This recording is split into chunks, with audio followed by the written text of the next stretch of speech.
Good morning student, my name is Manish sir, physics subject. आज class +1 के अंदर किसी बच्चे की प्रॉब्लम थी कि फर्स्ट डी यूनिट और ई यूनिट आप पढ़ाई जाए दोबारा से, ताकि हम यूनिट टेस्ट की अच्छी तरह से तैयारी कर सकें। तो यूट्यूब चैनल पे जाके मनीष सर फिजिक्स के नाम से मेरा चैनल है, उसको सब्सक्राइब करें तो आपको कुछ वीडियो मिल जाएंगी +1 की, जो आप बार बार देख सकते हो। तो आगे हम चलते हैं और यूनिट डी पढ़ते हैं। तो एक बार मैं कैमरा चेक करता हूं।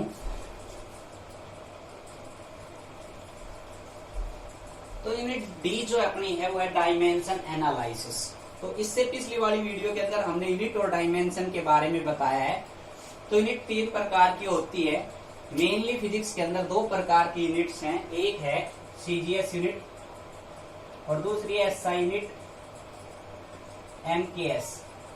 एसआई यूनिट होती है, ये दोनों पार्ट इसी के ही हैं, एसआई यूनिट के, सीजीएस और एमकेएस यूनिट्स। हम 7 प्रकार की फंडामेंटल क्वांटिटी के बारे में फिजिक्स के अंदर पढ़ाते हैं। 7 प्रकार की फंडामेंटल क्वांटिटी,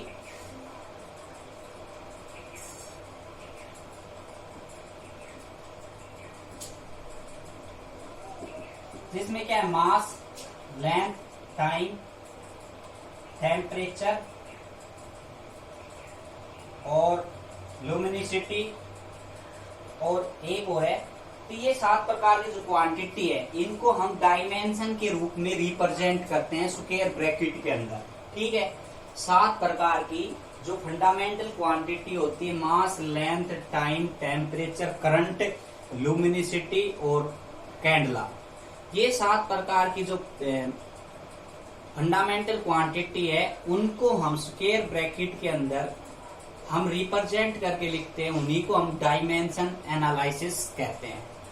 अब आज उनको हम रिप्रेजेंट करके दिखाएंगे, उसके फायदे क्या हैं। और पिछले वीडियो के अंदर भी डायमेंशन कैलकुलेट करने हमने आपको सिखाए हैं। यूनिट्स की बात करें तो हम 2 प्रकार की यूनिट्स होती है, एक होती है एमकेएस यूनिट, एक होती है सीजीएस यूनिट। एमकेएस यूनिट के अंदर जो 7 प्रकार के फंडामेंटल क्वांटिटी हैं, उनमें मास, लेंथ और टाइम को, एमकेएस यूनिट के अंदर मास को जो रिप्रेजेंट किया जाता है वो किलोग्राम के अंदर रिप्रेजेंट किया जाता है, टाइम को सेकंड के अंदर रिप्रेजेंट किया जाता है और लेंथ को मीटर के अंदर रिप्रेजेंट किया जाता है। तो in MKS system of units the mass can be represented in kilogram and length is represented in meter और time is represented in second। सबसे पहले ये पता होना चाहिए कि 7 फंडामेंटल क्वांटिटी होती हैं, जिसमें से मास, लेंथ और टाइम ज्यादातर डायमेंशन के अंदर रिप्रेजेंट की जाती है और बाकी क्वांटिटी बहुत ही कम मात्रा के अंदर रिप्रेजेंट की जाती है फिजिक्स के अंदर। तो उनमें से ये फंडामेंटल क्वांटिटी के हिसाब से हमने यूनिट्स बनाई थी, वो यूनिट्स थी एमकेएस सिस्टम और सीजीएस सिस्टम। तो सीजीएस सिस्टम के अंदर की बात करें तो सीजीएस सिस्टम के अंदर mass can be represented in gram और length is represented in centimetre और time is represented in second. तो ये थी यूनिट्स की बात। तो इनके हिसाब से हम यूनिट्स जो है पढ़ते हैं। हम सिंपल यूनिट पढ़ते हैं, जैसे फॉर एग्जांपल स्पीड, सभी को पता होता है डिस्टेंस अपॉन में टाइम। तो डिस्टेंस एक फंडामेंटल क्वांटिटी है। फंडामेंटल क्वांटिटी होती क्या है, वो क्वांटिटी जिसको हम डिवाइड नहीं कर सकते। जो फॉर्मूला हमारा लास्ट बन गया डिस्टेंस, वहीं पे रुक गया। तो अब स्पीड है, ये ड्राइव क्वांटिटी है, इसको हमने तोड़ दिया डिस्टेंस अपॉन में टाइम के अंदर। तो 2 प्रकार की जो फिजिकल क्वांटिटी फिजिक्स के अंदर बताई गई है, एक होती है फंडामेंटल, दूसरी होती है क्या, ड्राइव क्वांटिटी। ये हमने लिखवा रखी है फर्स्ट सी पार्ट के अंदर देखना, या फर्स्ट बी पार्ट के अंदर फिजिकल क्वांटिटी में डेफिनेशन।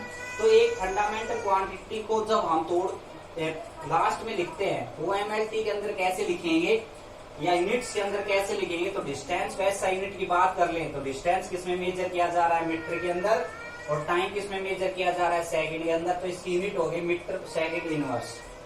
ऐसे ही इसको सीजीएस यूनिट के अंदर लिखें तो सीजीएस यूनिट के अंदर मीटर को किसमें लिख रहे हैं, सेंटीमीटर के अंदर, और टाइम को सेकंड के अंदर। तो ये हो गई सेंटीमीटर सेकंड इनवर्स।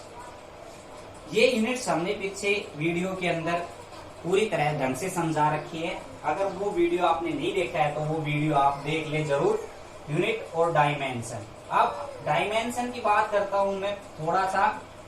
तो जो फंडामेंटल क्वांटिटी है उनको हम रेज करके स्क्वायर ब्रैकेट के अंदर रिप्रेजेंट करते हैं, उसको हम डायमेंशन एनालिसिस कहते हैं।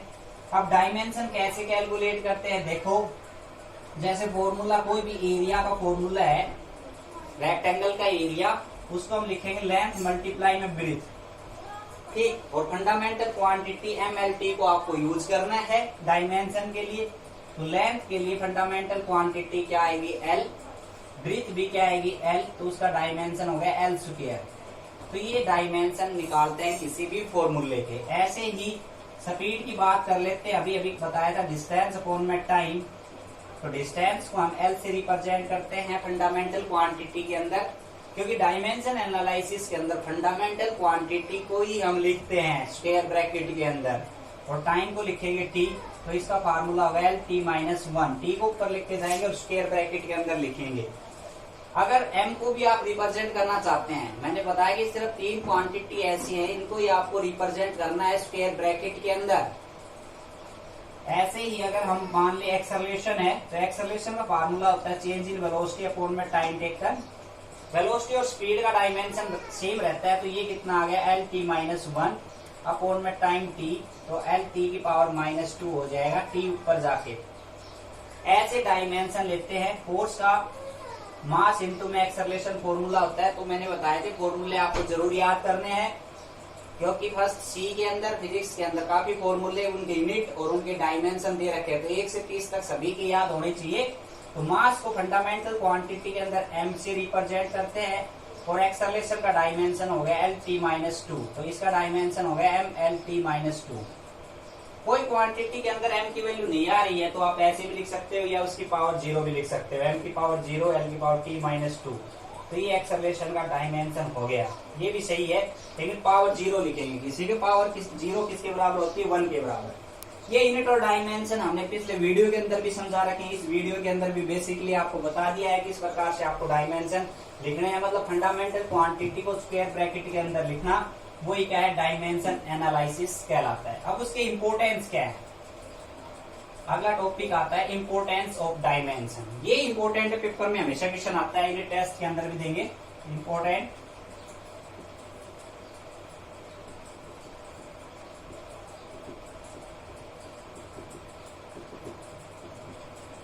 क्या इंपोर्टेंस है डायमेंशन के। तो फर्स्ट इंपोर्टेंस है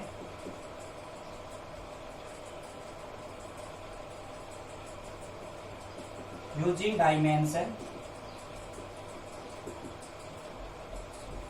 we change the SI unit in CGS, SI unit of quantity into CGS। पहला इसका फायदा क्या है, पहला इंपोर्टेंस ये है कि SI यूनिट को हम किस में कन्वर्ट कर सकते हैं, CGS यूनिट के अंदर। दूसरा फायदा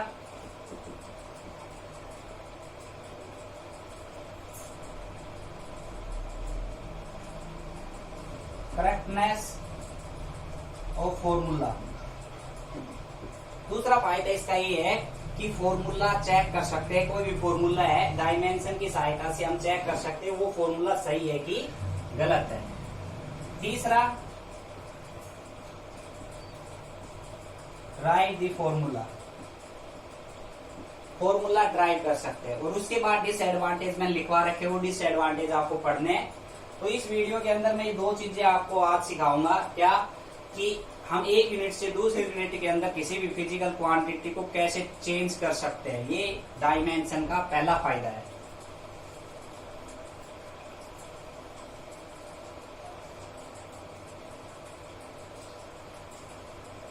पहला फायदा है, हमने कोई भी एक क्वांटिटी मान ली लेट, एक फिजिकल क्वांटिटी,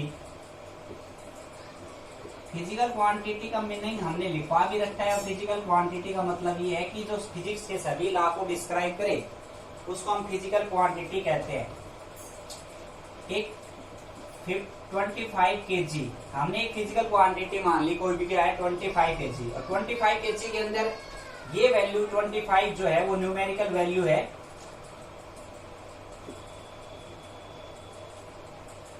और केजी जो है, केजी किसको रिप्रेजेंट कर रहा है? यूनिट्स को। तो ये फॉर्मूला हम ऐसे बना सकते हैं, n इंटू में u बन गया, और ये किसके बराबर है? कांस्टेंट क्वांटिटी के बराबर। 25 केजी क्या है? कांस्टेंट, एक निश्चित मात्रा के अंदर क्वांटिटी हमने सपोज की। तो ये फॉर्मूला देखो कैसे बनता है, डायमेंशन, एक यूनिट से दूसरे यूनिट में चेंज करने का फॉर्मूला। तो इसको मैं दो क्वांटिटी के लिए ऐसे लिख सकता हूँ, n1u1 इजिकल टू n2u2, और क्वांटिटी के लिए मैं आगे लिख सकता हूँ, ये वैल्यू क्या है? कांस्टेंट वैल्यू है। ठीक है, यहां से n2 की वैल्यू अगर मैं निकाल लू तो क्या आ जाएगा? n1u1 अपॉन में u2। इसको मैंने इक्वेशन फर्स्ट ले ली। अब u1 यूनिट्स है, यूनिट्स है तो यूनिट्स और डायमेंशन हमने पढ़े हैं MLT के अंदर, और MLT के अंदर ही हम डायमेंशन एक सिस्टम से दूसरे सिस्टम के अंदर चेंज करेंगे, तो वही वैल्यू लेंगे u1 यूनिट्स। वो ले लिया हमने m1 मास, l1 लेंथ और t1 टाइम, और उनकी पावर ले ली a b c। अब a b c यहाँ पे क्या है? पावर ऑफ द डायमेंशन हमने सपोज की है, पावर ऑफ डायमेंशन। ठीक है, एक यूनिट हमने मान ली दैट, कोई भी एक यूनिट है, जैसे न्यूमेरिकल के अंदर अभी अभी हमने यूनिट्स और डायमेंशन पढ़ाए हैं, तो यूनिट्स जो हमने मान ली, कोई भी एक फिजिकल क्वांटिटी की जो यूनिट्स हैं वो किसके बराबर है? मास m1 की पावर a, l1 की पावर b और t1 की पावर c। और ऐसे हमने u2 मान ली m2 की पावर a, l2 की पावर b और t2 की पावर c। ये वैल्यू हमने मान ली u1 और u2 की। ठीक है, ये वैल्यू हमने मान ली, ये दोनों वैल्यू हम इक्वेशन ए के अंदर रख दें, फर्स्ट और सेकंड वैल्यू इसमें रख दें ए के अंदर, तो हमारा एक फॉर्मूला तैयार हो जाएगा। वो फॉर्मूला आपको याद रखना है, तो यहां से ये फॉर्मूला बढ़ा। ठीक है, हमने यूनिट्स मान ली u1 और u2, वो यूनिट्स किसके बराबर है? m1 की पावर a, l1 की पावर b और t1 की पावर c। अब हमने पावर क्यों लिखा? क्योंकि डायमेंशन एनालिसिस के अंदर जो स्टेटमेंट हमने लिखवा रखी है वो ये लिखवा रखी है, डायमेंशन को हम स्क्वायर ब्रैकेट के अंदर लिखेंगे, उनकी पावर को रेज करके, पावर को बढ़ा के, उसी को हम क्या कहते हैं? Dimension of physical quantity. उसी को क्या कहते हैं? Dimension of the physical quantity. तो वो ह्यूमन यूनिट हमने मान ली, तो उनकी पावर को हमने रेज करके लिखा। तो हम एक फॉर्मूला बना रहे हैं ऐसा यूनिट से सीजीएस यूनिट के अंदर चेंज करने का। तो पेपर में आपसे ये नहीं पूछा जाएगा, पेपर में आपको डायरेक्ट फॉर्मूला यूज करना है। तो फर्स्ट और सेकंड इक्वेशन ए के अंदर रखेंगे, तो n2 की वैल्यू अपने पास आ जाएगी, n2 बराबर n1, m1 की पावर a, l1 की पावर b और t1 की पावर c। नीचे आ जाएगा m2 की पावर a, l2 की पावर b और t2 की पावर c। ये वैल्यू आ गई। इसको मैं लिख सकता हूँ n1 m1 अपॉन में m2 की पावर a, l1 अपॉन में l2 की पावर b और t1 अपॉन में t2 की पावर c। ये a है, b है और c है, तो इनको हमने इकट्ठा लिख दिया। ये आपका एक फॉर्मूला बन गया। इस फॉर्मूले को आपको याद रखना है, बड़ा आसान है। सिर्फ n2 बराबर n1 और n2 क्या है? न्यूमेरिकल वैल्यू है, मास, लेंथ, टाइम, डायमेंशन है, a b c power of dimension है। ठीक है, तो अब ये फॉर्मूला आपको यूज करना है, और SI सिस्टम से सीजीएस सिस्टम के अंदर, SI सिस्टम से सीजीएस सिस्टम के अंदर वैल्यू को क्या करना है? आपको चेंज करना है। SI सिस्टम के अंदर मास को रिप्रेजेंट किया जाता है किलोग्राम के अंदर, लेंथ को रिप्रेजेंट किया जाता है मीटर के अंदर, और टाइम को रिप्रेजेंट किया जाता है सेकंड के अंदर। सीजीएस यूनिट के अंदर मास को रिप्रेजेंट किया जाता है ग्राम के अंदर, लेंथ को रिप्रेजेंट किया जाता है सेंटीमीटर के अंदर, टाइम को रिप्रेजेंट किया जाता है सेकंड के अंदर। टाइम को किस में रिप्रेजेंट किया जाता है? सेकंड के अंदर। अब इस बात का ध्यान रखना है।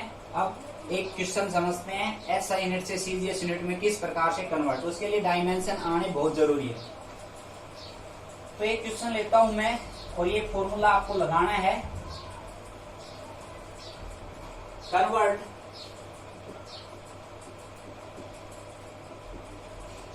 1 न्यूटन इंटू डाइन। तो इस क्वेश्चन को समझने के लिए सबसे पहले 1 न्यूटन की बात करूं मैं। ऐसा यूनिट फोर्स की वो 1 न्यूटन होती है और सीजीएस यूनिट फोर्स की वो डाइन होती है। तो एक यूनिट से दूसरे यूनिट में हम चेंज कर रहे हैं, तो उसके लिए मैंने फॉर्मूला बता दिया। तो सबसे पहले डायमेंशन आना चाहिए फोर्स का। तो फोर्स किसके बराबर होता है? मास इनटू एक्सेलरेशन के बराबर होता है। तो मास का डायमेंशन m है और एक्सेलरेशन का डायमेंशन Lt-2 होता है। मास, तो इसका डायमेंशन हो गया क्या? mLt-2, और ये हम स्क्वायर ब्रैकेट के अंदर लिखते हैं। तो इसका सबसे पहले डायमेंशन पता होना चाहिए, क्योंकि हम फोर्स की यूनिट को एसआई यूनिट को सीजीएस यूनिट में कन्वर्ट कर रहे हैं।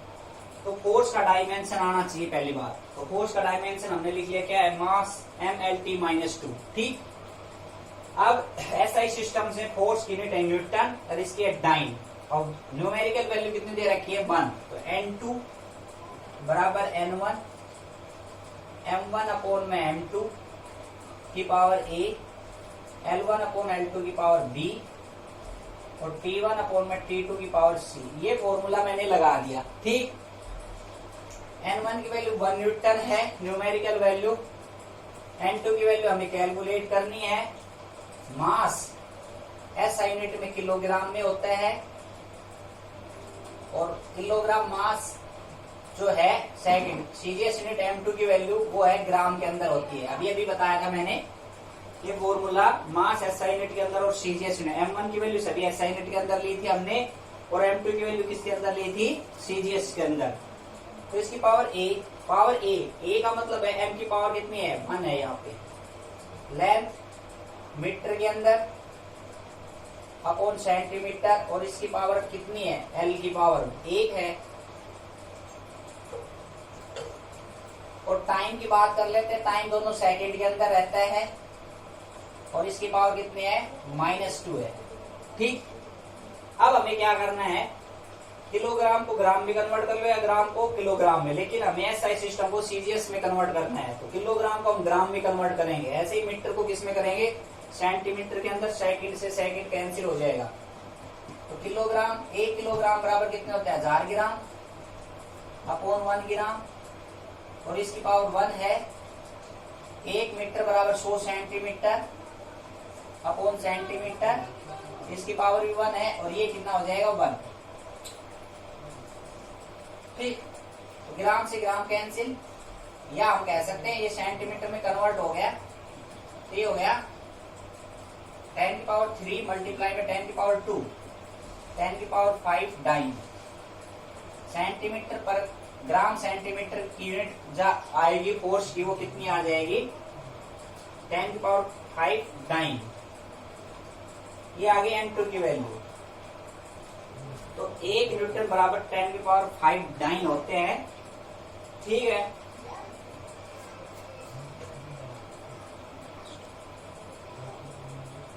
तो दोबारा से देखिए एक बार। फोर्स क्या हो गया? मास इंटू में एक्सेलरेशन, ये आपको याद रखना है।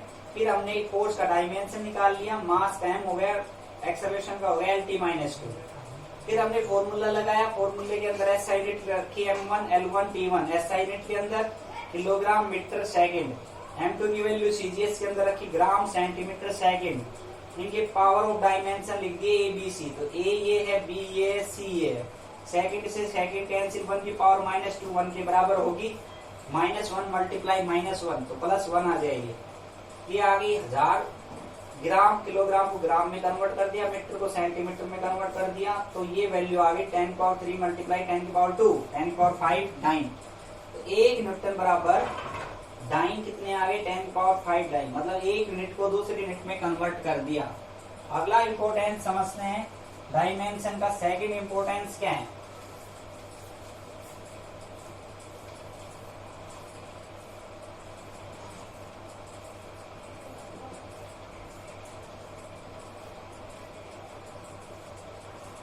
check the correctness of equation।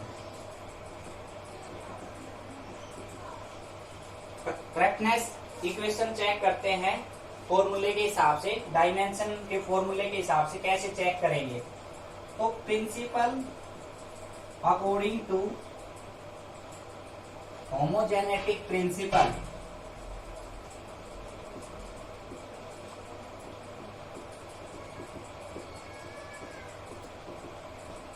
होमोजेनेटिक principle सिद्धांत हमें ये कहता है कि वेलोसिटी कैन बी एडेड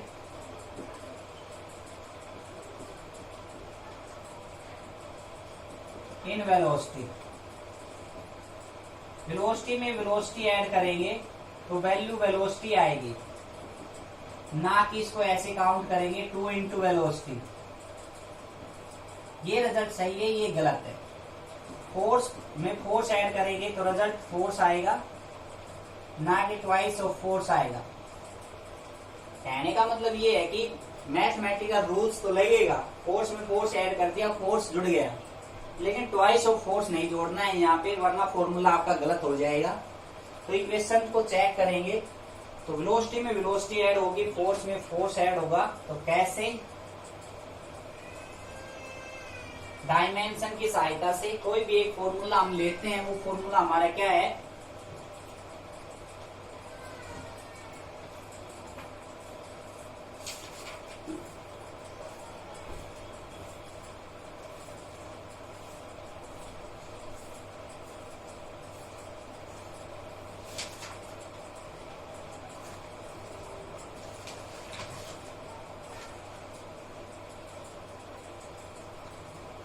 हम ले लेते हैं काइनेटिक एनर्जी बराबर हाफ mv स्क्वायर। ये आपने 9th क्लास के अंदर ये फॉर्मूला पढ़ा है काइनेटिक एनर्जी का। वो किसके बराबर? हाफ mv स्क्वायर के बराबर। काइनेटिक एनर्जी, एनर्जी कब आती है? जब हम कोई भी वर्क डन करते हैं तब वो एनर्जी आती है। तो वर्क डन के बराबर है यहाँ पे। तो वर्क डन का फॉर्मूला है, मान लेते हैं वर्क डन वो हाफ mv स्क्वायर के बराबर है। तो आपको चेक करना है कि इसकी लेफ्ट हैंड साइड और राइट हैंड साइड क्या बराबर होंगी। तो लेफ्ट हैंड साइड लेते हैं वर्क डन की।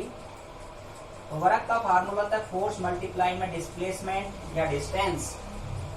अब फोर्स का डायमेंशन हमने पढ़ा दिया, mlt-2 होता है, डिस्प्लेसमेंट का l हो गया। तो l कितने हो गए? l square t⁻²। मतलब डायमेंशन आने चाहिए में। फोर्स का डायमेंशन हम निकालते हैं मास इंटू में एक्सेलरेशन। मास का m हो गया, एक्सेलरेशन का lt-2 होता है, तो फोर्स का हो गया mlt-2। डिस्प्लेसमेंट का होता है फंडामेंटल क्वांटिटी को रिप्रेजेंट करते हैं डायमेंशन स्क्वायर ब्रैकेट के अंदर, तो वो है l हो गया। डिस्टेंस वगैरह फिजिक्स के अंदर डायमेंशन के अंदर सारे डिस्टेंस l से रिप्रेजेंट किए जाएंगे, चाहे वो लेंथ हो, चाहे ब्रीथ हो, चाहे विड्थ हो, चाहे किलोमीटर हो, चाहे कुछ भी हो। डिस्टेंस डिस्प्लेसमेंट हो वो l से, टाइम t से, और जो मास है वो हमेशा m से रिप्रेजेंट किया जाएगा। तो फंडामेंटल क्वांटिटी को स्क्वायर ब्रैकेट के अंदर लिखना वो डायमेंशन कहलाता है। बार बार बता रहा हूँ, सबसे पहले फॉर्मूला आना चाहिए। फॉर्मूले को जब तक, मतलब ये फॉर्मूला जो है वर्क डन का, ये एक ड्राइव क्वांटिटी है, इसका हम फर्दर डिवाइड कर सकते हैं। तो जब तक डिवाइड करेंगे तब तक ये फंडामेंटल क्वांटिटी के अंदर नहीं टूट जाए। और फंडामेंटल क्वांटिटी का मतलब बार बार समझा रहा हूं मैं, वो 7 फंडामेंटल क्वांटिटी है, मास, लेंथ, टाइम। उनके अंदर जब वो लास्ट में डिस्टेंस आ जाए, लेंथ आ जाए एल और मास आ जाए, तब तक उनको तोड़ते रहना है। जैसे फोर्स को तोड़ दिया मास इंटू एक्सेलरेशन के अंदर, एक्सेलरेशन को तोड़ दिया चेंज इन वेलोसिटी अपॉन में टाइम टेकन, और वेलोसिटी को तोड़ दिया डिस्प्लेसमेंट अपॉन में टाइम। उनके सभी को हम इक्वेट करेंगे तो ये डायमेंशन आएगा mlt-2 इंटू में l। ये लेफ्ट हैंड साइड आ गई, इसको इक्वेशन फर्स्ट दे देते हैं। तो राइट हैंड साइड का डायमेंशन निकालते हैं हाफ mv स्क्वायर। अब डायमेंशन के 4 प्रकार के डायमेंशन मैंने लिखवा रखे हैं। उनमें आपको ये देखना है कि कांस्टेंट ऐसी क्वांटिटी होती है, कांस्टेंट क्वांटिटी जैसे हाफ, 2 पाई, 1, 2, 3, इनका कोई डायमेंशन नहीं होता। कुछ क्वांटिटी ऐसी होती है जो कांस्टेंट होते हुए उनका डायमेंशन होता है, कुछ क्वांटिटी ऐसी होती है जो वेरिएबल भी होता है, कांस्टेंट क्वांटिटी होती है और फिर भी उनका डायमेंशन होता है। तो राइट हैंड साइड लेते हैं। तो राइट हैंड साइड में हाफ mv स्क्वायर, तो m मास है तो मास का डायमेंशन हो गया m, वेलोसिटी है तो वेलोसिटी का डायमेंशन कितना होगा l अपॉन में t, क्योंकि वेलोसिटी होता है डिस्प्लेसमेंट अपॉन में टाइम टेकन, और डिस्प्लेसमेंट अपॉन में टाइम टेकन, डिस्प्लेसमेंट का हो गया l और टाइम टेकन का हो गया t, लेकिन इसका पावर क्या है, स्क्वायर। पावर के अंदर स्क्वायर है तो m l स्क्वायर, और t को ऊपर लेके जाऊंगा तो t की पावर क्या हो जाएगी, -2 हो जाएगी। ठीक है, क्योंकि l स्क्वायर तो हो गया l स्क्वायर, और नीचे t स्क्वायर ऊपर लेके जाऊंगा तो t की पावर -2। अब लेफ्ट हैंड साइड देखते हैं और राइट हैंड साइड देखते हैं दोनों इक्वेशन की, तो दोनों इक्वेशन में लेफ्ट हैंड साइड और राइट हैंड साइड क्या आती है, बराबर। ऐसे कोई भी फॉर्मूला है उसको हम डायमेंशनली इक्वेशन को करेक्ट करके देख सकते हैं। सेकंड एग्जांपल देखो,